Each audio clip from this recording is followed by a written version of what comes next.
কোনো একদিন এদেশের আকাশে কালেমার পতাকা দুলবে, সেদিন সবাই খোদার বিধান পেয়ে দুঃখ বেদনা। আলহামদুলিল্লাহি নাহমাদুহু ওয়া নাস্তাঈনুহু ওয়া নাস্তাগফিরুহ ওয়া নাউযু বিল্লাহি মিন শুরুরি আনফুসিনা ওয়া মিন সাইয়্যাতি আ'মালিনা। মান ইয়াহদিল্লাহু ফালা মুদিল্লা লাহু ওয়া মান ইউদ্লিলহু ফালা হাদিয়া লাহু। ونشهد أن لا إله إلا الله وحده لا شريك له ونشهد أن سيدنا وحبيبنا وسندنا ومولانا محمد أرسل رسوله بالحق بشيرا ونذيرا وداعيا إلى الله بإذنه وسراجا منيرا.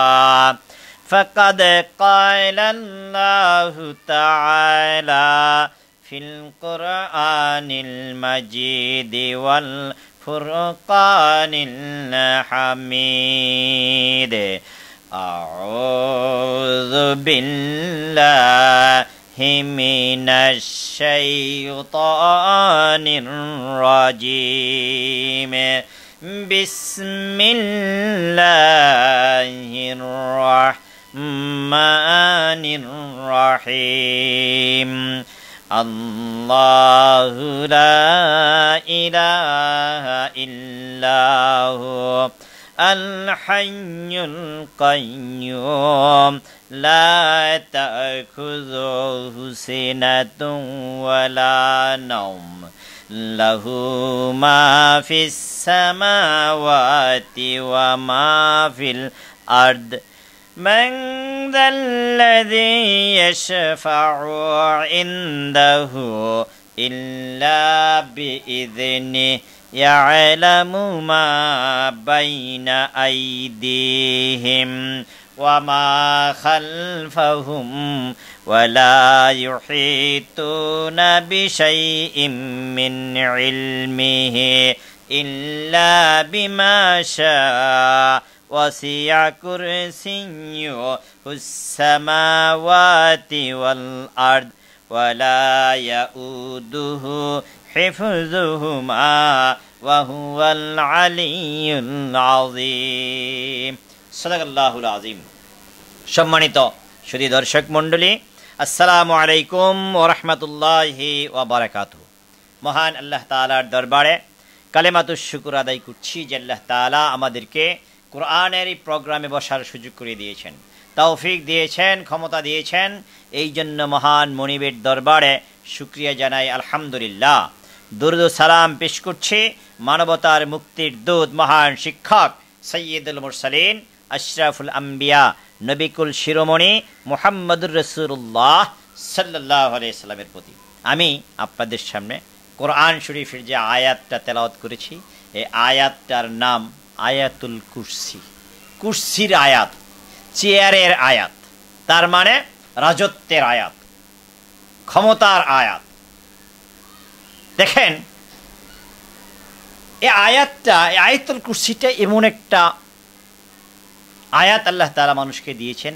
আল্লাহ রাসূল বলেছেন, কোনো মানুষ যদি এই আয়াতুল কুরসি প্রত্যেক নামাজের, ফরজ নামাজের পর একবার তেলাওয়াত করে, তাহলে এই মানুষটা মৃত্যুবরণ করার সাথে সাথে আল্লাহ তাআলা তাকে জান্নাত দিয়ে দিবেন। সুবহানাল্লাহ।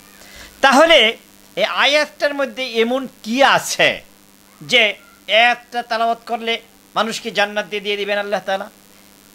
আমাদের এটা দেখা দরকার, আমাদের বোঝা দরকার এর মধ্যে আল্লাহ তাআলা কি দিয়েছেন, কি বলেছেন, এগুলো আমাদের উপলব্ধি করা দরকার, বোঝা দরকার। খালি এটা নামাজের মধ্যে পড়লাম কিন্তু আমাদের মধ্যে আমল নাই, তাহলে তো আমরা জান্নাত পাবো না, তাহলে তো সুন্দর জীবন আমরা পাবো না।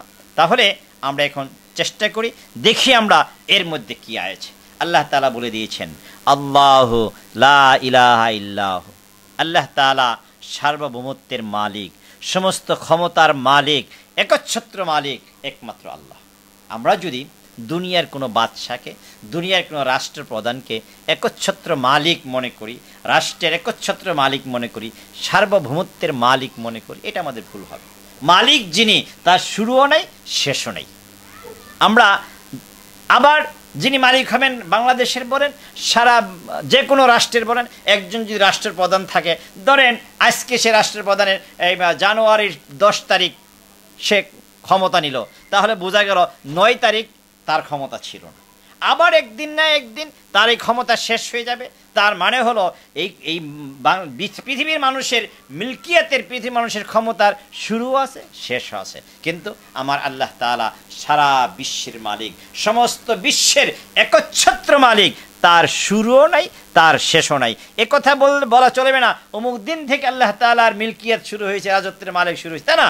আল্লাহ তাআলার শুরুও নেই, শেষও নেই, তিনি সব সময় আছেন। সমস্ত পৃথিবীর মালিক একমাত্র আল্লাহ।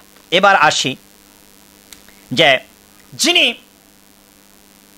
মালিক থাকবেন, যার কাছে ক্ষমতা থাকবে, তার তো ঘুম হতে পারে না। হযরত মুসা আলাইহিস সালাতু ওয়াস সালাম আল্লাহকে বললেন, আল্লাহ তুমি ঘুমাও না, এটা কিভাবে হতে পারে? আল্লাহ বললেন, মুসা তোমার বুঝ নাই, আমি ঘুমাই না, আসো তোমাকে বুঝ দিচ্ছি। মুসা আলাইহিস সালামকে আল্লাহ তাআলা বললেন, 2টা ভাণ্ড দাও। হাতে 2টা ভাণ্ড নিয়ে দাঁড়িয়ে আছে। আল্লাহ বলেন, তুমি দাঁড়িয়ে থাকো।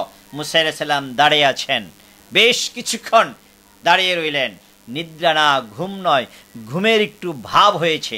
ঘুমের একটু ভাব হওয়ার কারণে ধাক্কা লেগে, ঘুমের ধাক্কা লেগে 2 হাত থেকে 2টা ভাণ্ড ভেঙে চুরমার হয়ে গেল। আল্লাহ রাব্বুল আলামিন মুসা আলাইহিস সালাম আল্লাহ রাব্বুল আলামিনকে বললেন, ও আল্লাহ তুমি ঘুমাও না, আমার বুঝ হয়ে গেছে, আর বুঝ দেওয়ার দরকার নাই। আমি সামান্য সময় মাত্র 2টা ভাণ্ড 2 হাতে রেখেছি, আমার ঘুম হয় নাই, ঘুমের একটু ভাব হয়েছে। আমি ঘুমের ভাবের, তন্দ্রার ভাবের ধাক্কা লেগে আমার 2 হাত থেকে 2টা ভাণ্ড পড়ে গিয়ে ভেঙে চুরমার হয়ে গেল। আল্লাহ তুমি যদি ঘুমাইতা, তোমার যদি ঘুম হতো, এই সাতবক আসমান জমিন কিছুই থাকতো না, সব কিছু পড়ে ভেঙে চুরমার হয়ে যেত। সুতরাং ভাইরা, তিনি ঘুমান না। ঘুম হলে ক্ষমতা কার কাছে রেখে যাবেন, তা তিনি ঘুমান না। এবার আরো একটু আসি, যিনি প্রেসিডেন্ট, কোনো দেশের প্রেসিডেন্ট, তার বিধান, তার আইন, তার শাসন চলে শুধুমাত্র তার দেশে। যিনি বাংলাদেশের প্রেসিডেন্ট, আমেরিকাতে তার শাসন চলে না, তার আইন চলে না। যিনি বাংলাদেশের প্রেসিডেন্ট, তার ভারতে তার আইন চলে না, তার নির্দেশ চলে না। যিনি ইরাকের প্রেসিডেন্ট, ইরানে তার ক্ষমতা চলে না। যিনি ইরানের প্রেসিডেন্ট, তিনি সৌদি আরবে তার ক্ষমতা চলে না। কিন্তু আমার আল্লাহ রাব্বুল আলামিন এমন ক্ষমতাবান। আল্লাহ বলেন, লাহু মা ফিস সামাওয়াতি ওয়া মা ফিল আরদ। আমার আল্লাহর ক্ষমতা, আমার আল্লাহর আইন আসমানেও চলে, জমিনেও যারা আছে, আসমানেও যারা আছে, সকল জায়গায় আমার আল্লাহর ক্ষমতা বিরাজমান। সুবহানাল্লাহ বিহামদি। ক্ষমতা অনুযায়ী যারা আল্লাহ তাআলা মানুষের ময়দানে দেখে দিয়েছেন যে যারা রাষ্ট্র প্রদান করেন, যারা রাষ্ট্র পরিচালনা করেন, তাদের একটা গোয়েন্দা বিভাগ থাকে। তাদের রাষ্ট্র পরিচালনার জন্য এক একজনের এক একটা সেক্টর দেওয়া থাকে। কেউ শিক্ষার সেক্টর থাকে, কেউ ত্রাণের সেক্টর থাকে, কেউ গোয়েন্দা বিভাগ থাকে। গোয়েন্দা বিভাগটা এমন একটা বিভাগ, যদি গোয়েন্দা বিভাগ কোনো কাজে ফেল করে, তাহলে রাষ্ট্রপ্রধানের বিশাল ক্ষতি হয়ে যায়। যেমন আমার বাংলাদেশের কথা বলবো। বাংলাদেশের মরহুম প্রেসিডেন্ট জিয়াউর রহমান সাহেব, তিনি দুনিয়া থেকে বিদায় নিলেন। ওই দিনকে তার গোয়েন্দা বিভাগ তার রিপোর্ট করতে ফেল করেছে বিদায় এত বড় একটা দুর্ঘটনা বাংলাদেশে হয়ে গেছে। ঠিক আমাদের প্রেসিডেন্ট, মরহুম প্রেসিডেন্ট শেখ মুজিবুর রহমান সাহেব দুনিয়া থেকে বিদায় নিয়েছেন, সেদিন এই গোয়েন্দা বিভাগ তার রিপোর্ট করতে ফেল করেছিল বিদায় তার দেশের জন্য বিরাট একটা ক্ষতি হয়ে গেছে। ঠিক এই দেশেও যখন যিনি রাষ্ট্র চালাবেন, যখন তিনি রাষ্ট্র পরিচালনা করবেন, তার গোয়েন্দা বিভাগটা অত্যন্ত শক্ত হওয়া দরকার, অত্যন্ত চৌখুশ হওয়া দরকার। গোয়েন্দা বিভাগ যদি ফেল করে রাষ্ট্রপ্রধানের বিরাট ক্ষতি হয়ে যাবে। কিন্তু আমার আল্লাহ রাব্বুল আলামিন তার কোনো গোয়েন্দা বিভাগ লাগে না। আল্লাহ বলেন ইয়ালামু মা বাইনা আইদিহিম ওয়া মা খালফাহুম ওয়া লা ইউহিতুনা বিশাইইম মিন ইলমিহি ইল্লা বিমা শা। আমার আল্লাহ আপনি প্রকাশ্যে যা করেন এটাও আল্লাহ যেমন দেখেন, গোপনে যা করেন এটাও আল্লাহ দেখেন। অথল তলদেশে, সমুদ্রের তলদেশে একটা জিজি পোকা, ছোট্ট পোকা যদি ক্ষুধার যন্ত্রণায় আল্লাহকে একটিবার আল্লাহ বলে ডাক দেন, আল্লাহ রাব্বুল আলামিন আরশে আজিম থেকে তার ডাকে জবাব দেয়, পোকারে তুই কি চাস, তোর ক্ষুধার যন্ত্রণায় তোর খাবার আমি আল্লাহ তোর সামনে পৌঁছে দিলাম। ঠিক ভাই, আমার আল্লাহর কাছে গোপন কোনো কিছুই নাই, সব প্রকাশ। মানুষের অন্তরে কি অবস্থা আছে এটাও আল্লাহ তাআলা জানেন। আবার আসছি, রাষ্ট্র, একজন রাষ্ট্রপ্রধান তার রাষ্ট্র হেফাজত করতে একজন রাষ্ট্রপ্রধান হিমশিম খেয়ে যায়। বিভিন্ন সেক্টরে বিভিন্ন লোক তারা নিয়োজিত করেন, সেনাবাহিনী নিয়োজিত করেন, পুলিশ বাহিনী নিয়োজিত করেন, র্যাব বাহিনী নিয়োজিত করেন রাষ্ট্র রক্ষণাবেক্ষণের জন্য, রাষ্ট্রের যেন কোনো প্রকার ক্ষতি না হয়, রাষ্ট্রের যেন কোনো প্রকার নুকসানিয়ত না হয়। যখন দেশে বিশৃঙ্খলা সৃষ্টি করে কোনো একটা রাষ্ট্রের শত্রুরা, তখন এই বাহিনীগুলো, বিভিন্ন সেক্টরের বাহিনীগুলো তারা এই রাষ্ট্রের হেফাজত করার জন্য জান প্রাণ দিয়ে তারা চেষ্টা করেন। আল্লাহ রাব্বুল আলামিন বলেন ওয়ালা ইয়াউদুহু হিফযুহুমা ওয়া হুয়াল আলিয়্যুল আযীম। আল্লাহ তাআলা হেফাজত করার জন্য, তার রাষ্ট্র হেফাজত করার জন্য কোনো বাহিনী দরকার হয় না, কারো দরকার হয় না। আল্লাহ তাআলা নিজেই সারা বিশ্বকে তিনি হেফাজত করেন। সুবহানাল্লাহ বিহামদি। ভাই, এই যে কথাগুলো এখানে বলা হলো যে এই কথাগুলোর উপর ঈমান আনতে হবে, এই কথাগুলোর মধ্যে টেন্ডেন্সি আমার থাকতে হবে, আকীদা থাকতে হবে।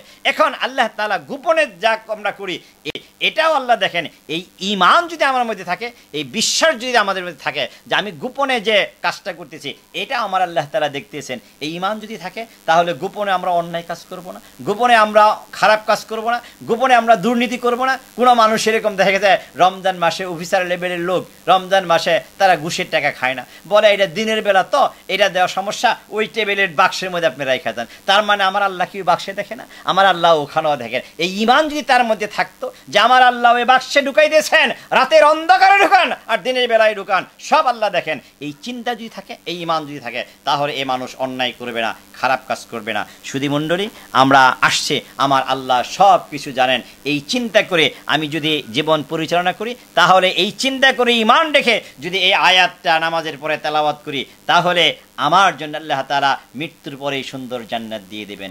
সম্মানিত ভাইয়েরা, আমরা এই আয়াতটা আমল করব।